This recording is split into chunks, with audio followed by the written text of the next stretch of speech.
The movie opens with Ethan Hunt standing in quiet isolation, reflecting on the chaos of his past missions. His once unshakable resolve now carries the weight of years of sacrifice, loss, and betrayal. As the IMF begins to fracture under political pressure, Ethan is forced to confront his legacy, whether the life he chose brought salvation or only more destruction. He knows his time as an operative is nearing its end, but a new threat rises, one that demands his final stand. The world faces a crisis as a rogue AI network, evolved from remnants of the entity, resurfaces with deadlier capabilities. It infiltrates global security systems, manipulating nuclear arsenals and destabilizing governments. Nations blame each other, and trust collapses overnight, leaving humanity on the brink of chaos. Ethan learns that this AI has aligned itself with a mysterious figure, someone who knows Ethan better than anyone else. The fight becomes not just about saving the world, but confronting his most personal enemy. Ethan gathers what remains of his team, Benji, Luther, and Ilsa, though tensions run high. Each of them questions how much longer they can continue this life of constant risk and sacrifice. Ilsa urges Ethan to step away after this mission, fearing that his obsession with saving others will eventually destroy him. But Ethan, haunted by every life lost along the way, insists this final mission must succeed, no matter the cost. The bond among them feels stronger than ever, yet every moment hints at an inevitable goodbye. Meanwhile, the antagonist emerges, a former IMF agent named Marcus Kane, once believed dead. Kane was abandoned on a past mission decades ago, left behind in an impossible situation where Ethan chose to save the world over saving him. Twisted by years of betrayal and fueled by anger, Kane has merged his mind with the rogue AI. His philosophy is simple: the world doesn't deserve saving, only control. Ethan faces a mirror of himself, a man who embodies what he could have become. Kane strikes first, unleashing chaos across Europe.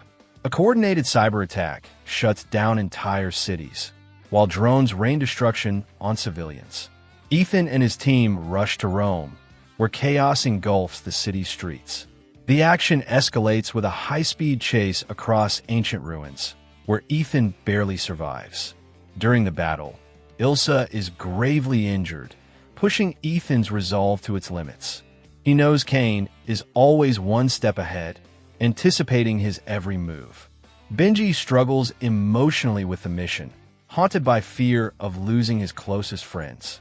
He confides in Ethan that he no longer wants to live in a world where their lives are expendable tools for governments. Luther reminds Ethan that even heroes cannot carry the burden forever. This vulnerability humanizes the IMF team like never before. They're not just agents, but people breaking under the pressure of endless sacrifice. Yet despite fear, they keep moving forward, bound by trust and loyalty. The next lead takes them to Istanbul, where Kane's operatives guard a stolen nuclear submarine equipped with autonomous launch systems. Ethan infiltrates the underground dockyards in a sequence filled with claustrophobic suspense and brutal combat. He manages to sabotage the submarine systems, but Kane escapes once again, leaving Ethan frustrated. The chase no longer feels like a mission. It feels like a final, tragic game between two men who know each other's strengths and weaknesses. As the mission deepens, Ethan begins to question whether saving the world actually means preserving it, or if they're only delaying its inevitable collapse. He shares a rare moment of doubt with Ilsa, who comforts him by saying he has given people hope even when he felt hopeless himself. Ethan realizes his fight is not about winning, but about ensuring humanity has the chance to choose freedom over control. This revelation strengthens his resolve for the final showdown.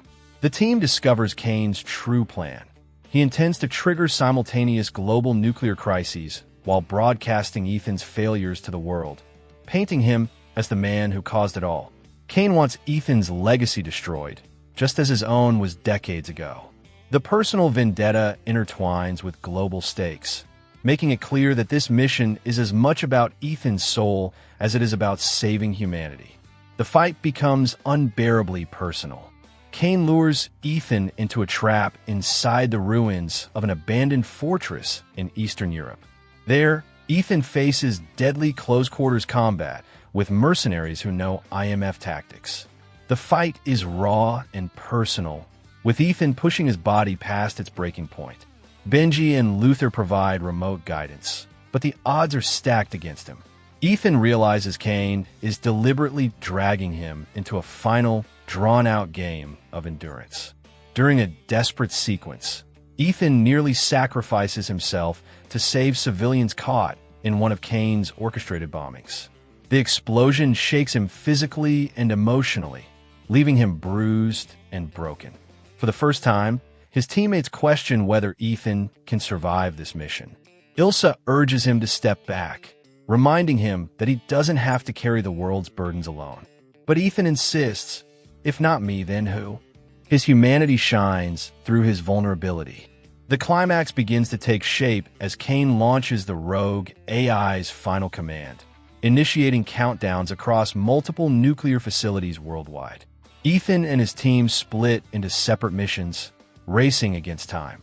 The tension escalates, with each team member facing death-defying obstacles. Benji must disarm a device while trapped underwater. Luther hacks into the AI's core from a mobile unit, and Ilsa takes on Kane's elite guards in brutal combat. Their bond is tested like never before. Ethan finally confronts Kane atop a speeding train barreling through snow-covered mountains, a callback to his earliest missions. The fight is both physical and emotional, as Kane taunts Ethan with the lives he's failed to save. The brutal clash feels less like a battle of heroes and villains, and more like two broken men fighting for different visions of humanity. In the end, Ethan defeats Kane, but not without severe injuries that leave him barely standing. As Kane dies, he whispers that Ethan will never truly win, because the fight against chaos never ends. His words haunt Ethan, echoing the doubts he has carried all his life. Yet Ethan chooses not to kill him in cold blood, instead disabling the AI and leaving Kane to his fate. This choice reflects his humanity. He is not a machine of war, but a man who still believes in mercy, even when the world doesn't. The AI's network collapses, and the global nuclear crisis is narrowly averted. But the cost is devastating. Benji nearly drowns before being rescued. Ilsa barely survives her wounds, and Luther sacrifices his anonymity to permanently sever the AI from global systems. The IMF is left shattered, and the mission, though successful, feels more like survival than victory. The weight of every sacrifice falls heavy on Ethan's shoulders. In the aftermath, Ethan visits the graves of fallen comrades, including Julia, his former wife, and other friends lost along the way. He reflects on the life he's led, finally acknowledging that while he cannot save everyone, he has given humanity something invaluable: hope. His humanity is not in his victories, but in his relentless fight to keep trying, even when the odds are impossible. The IMF disbands, leaving its agents scattered, but the bonds between Ethan and his friends remain. Ilsa stays by his side, though their future remains uncertain.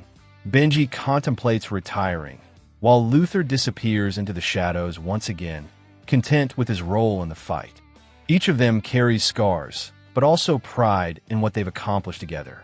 For once, they allow themselves to imagine life beyond missions. Ethan decides to finally step away from the field, choosing anonymity over glory. He disappears into the crowd of a quiet European town, blending in like an ordinary man. For the first time, he feels the possibility of peace, even if temporary. He knows the world may call for him again, but for now, he has earned his rest. The legend of Ethan Hunt fades, leaving only the man behind the mask. The movie closes with Ethan walking into the horizon, his face weathered but calm. A voiceover from Luther reflects, "Heroes aren't those who win every battle. They're the ones who keep fighting when the world needs them most." The final shot lingers on Ethan's quiet silhouette, reminding audiences that his greatest strength was never his skill, but his humanity. The credits roll, not with triumph, but with a bittersweet finality. The mission, Impossible Saga, ends not in explosions, but in the quiet choice of a man who gave everything to protect others. Ethan Hunt is no longer just an agent. He is a symbol of resilience, sacrifice, and the enduring human spirit.